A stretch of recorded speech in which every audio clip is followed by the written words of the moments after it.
Okay guys, good morning! Pagod ako. Tapos ko lang mag-vacuum, diba?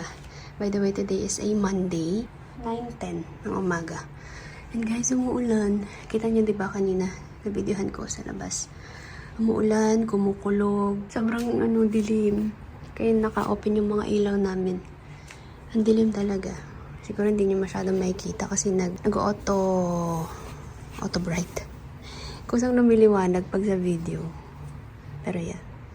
May blue na tint din kasi kami, kaya blue din sa camera. Oh. Buti na lang work from home si Ed. Wala siyang on-site today. So, meron tayong kasama. Try ko mag-vlog today. Though bahay lang kami for sure kasi ito umuulan pa. Tapos may pasok si Ed. Tignan ko kung ano mga vlog ko. So far yung paglilinis, na-vlog ko siya. Ano lang naman, vacuum lang. Kasi ang daming mga buhok. Daming hair fall. Halos everyday na ako nag-vacuum. Dati every other day Naliligo lang si Ed. So ako na next. Medyo nainitan ako nung vacuum. And then mag-edit ako. So far, sunod-sunod na yung aking mga vlogs. So mag-edit ulit ako today.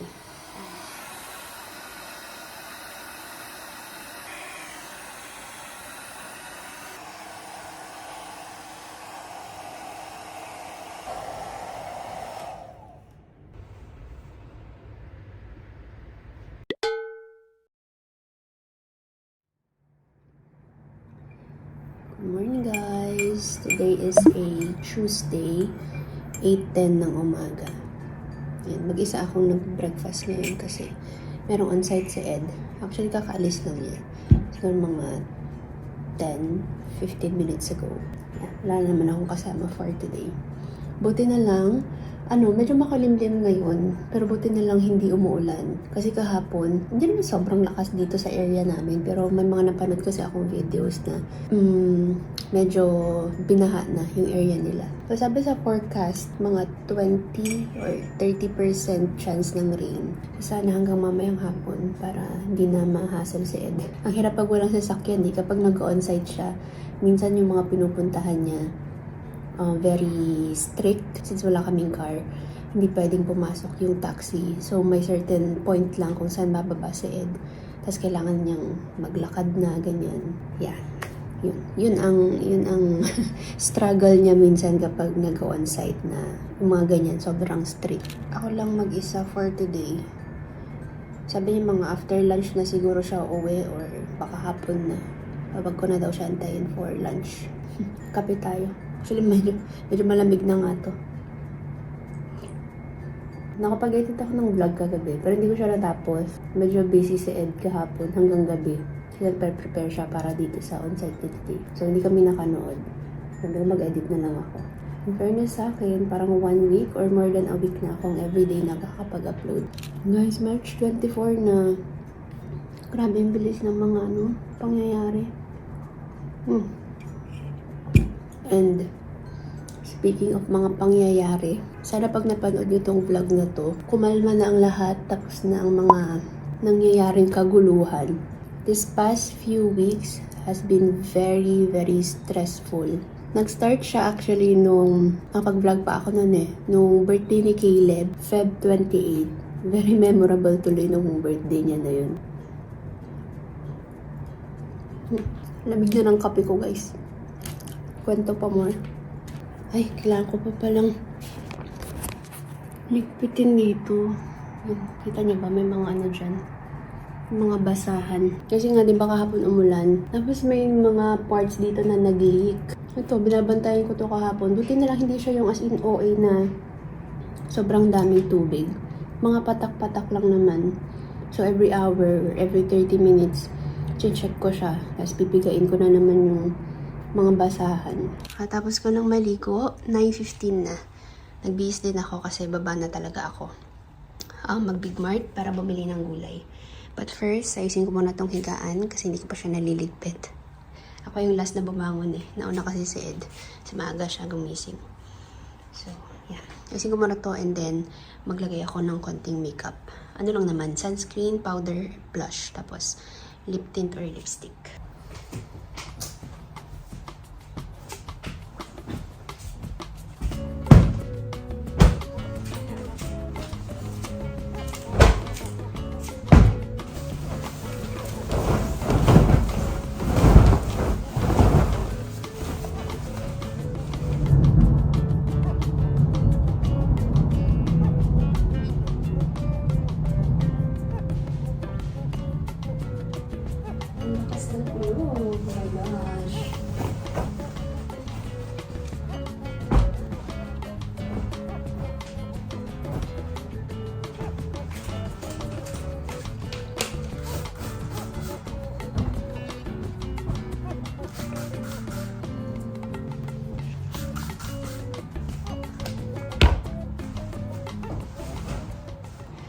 Okay.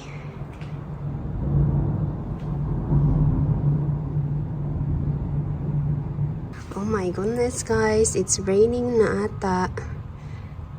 Hala, oo, may nakapayong na. By the way, ito pala yung ginagamit ko na pampabango. Ayan, from Loyal. Parang napakita ko na to ata before. Pero ito pa rin yung gamit ko, Loyal. And mabango tong blue. Kailangan kong magmadali kasi kailangan kong bantayan yung window pala. Kasi I think ko ulan na naman ng medyo malakas. Ano na lang, sunscreen. Sobrang gulo pa nitong aking makeup. Ano? Alam, lakas talaga ng kulog. Naririnig nyo ba? Dito na lang. Then blush. So, alam nyo ito, kailangan ko na ito itapon. Sobrang expired na niya. And then tapos, yeah, okay na yan. So, mag-ano na ako. Sunscreen from Centella. Sunstick pala. Powder. Ito, paubos na siya. Pero tinataktak ko lang. Parang meron pa to. Kaya pa niya. And then, blush from Everbelena.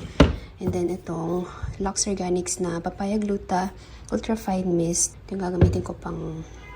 Hindi naman siya setting spray. Pero wala lang. Gusto ko lang siyang gamitin na after all those makeup.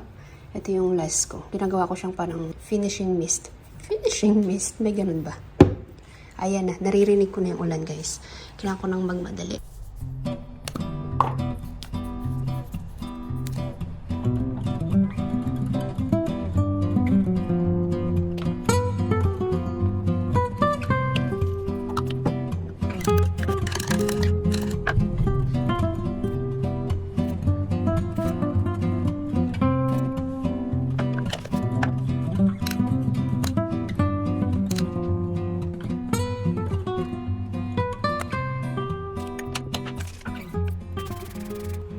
Done.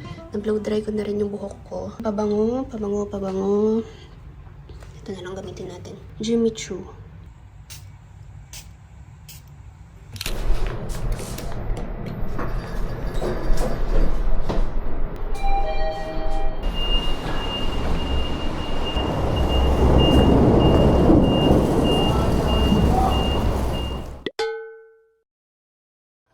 $11:10 na guys.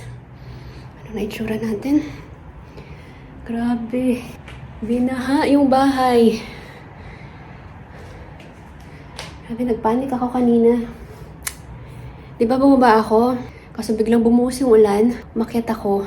And then, like 1-2 minutes, yung water, ayan na. Papunta na siya sa mga gamit. So, nagpanik ako kanina. Hindi ko alam kung ano-ano na yung dinampot ko.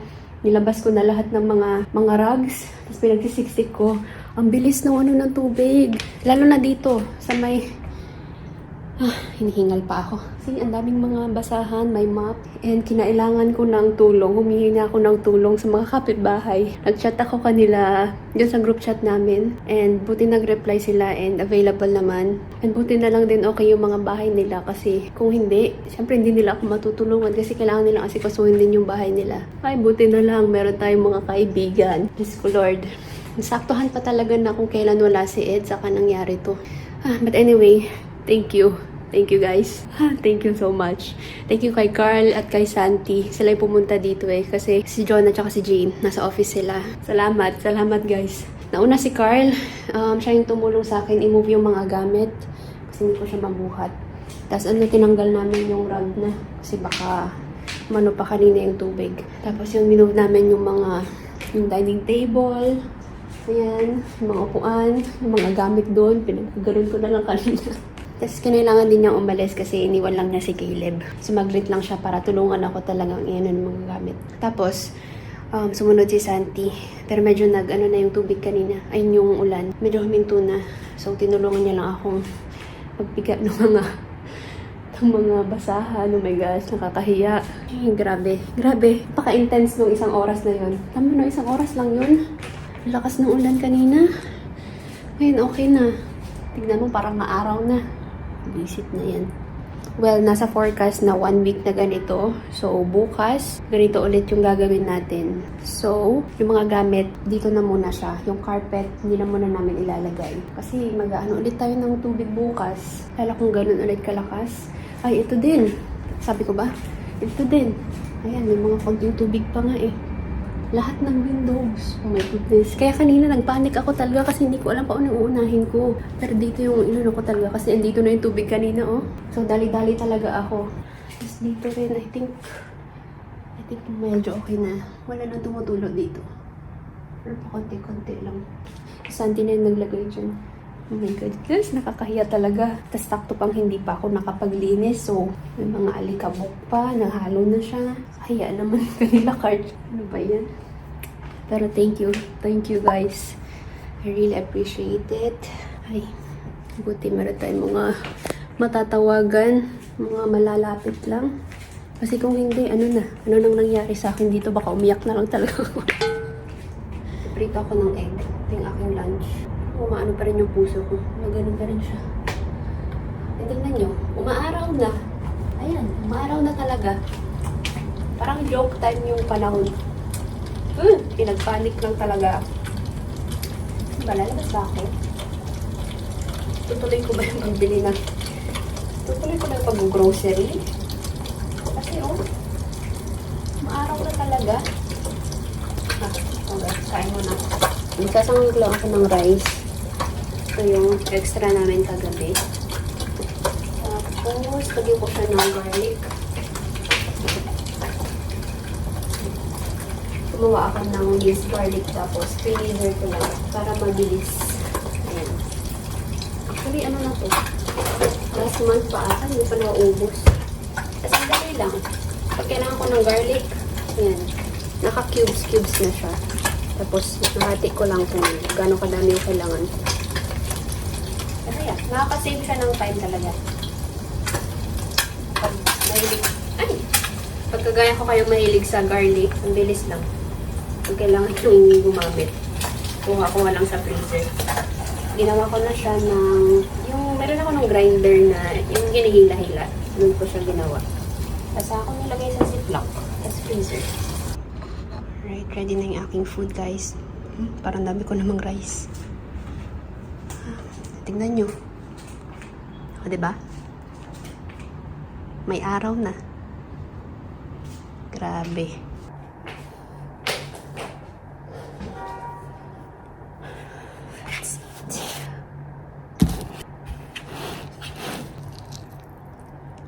May naririnig pa rin ako tumutulog.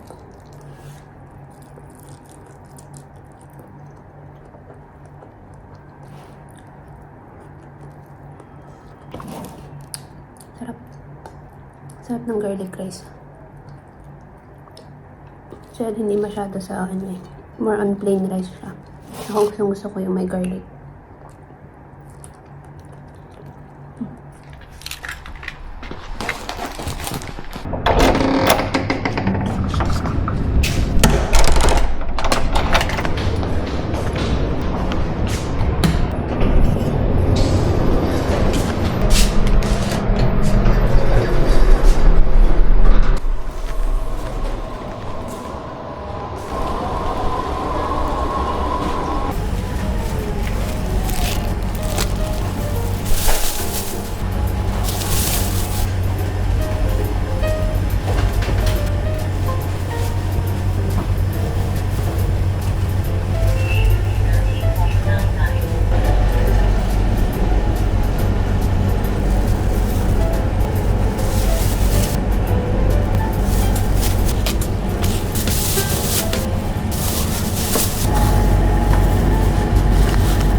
alauna na.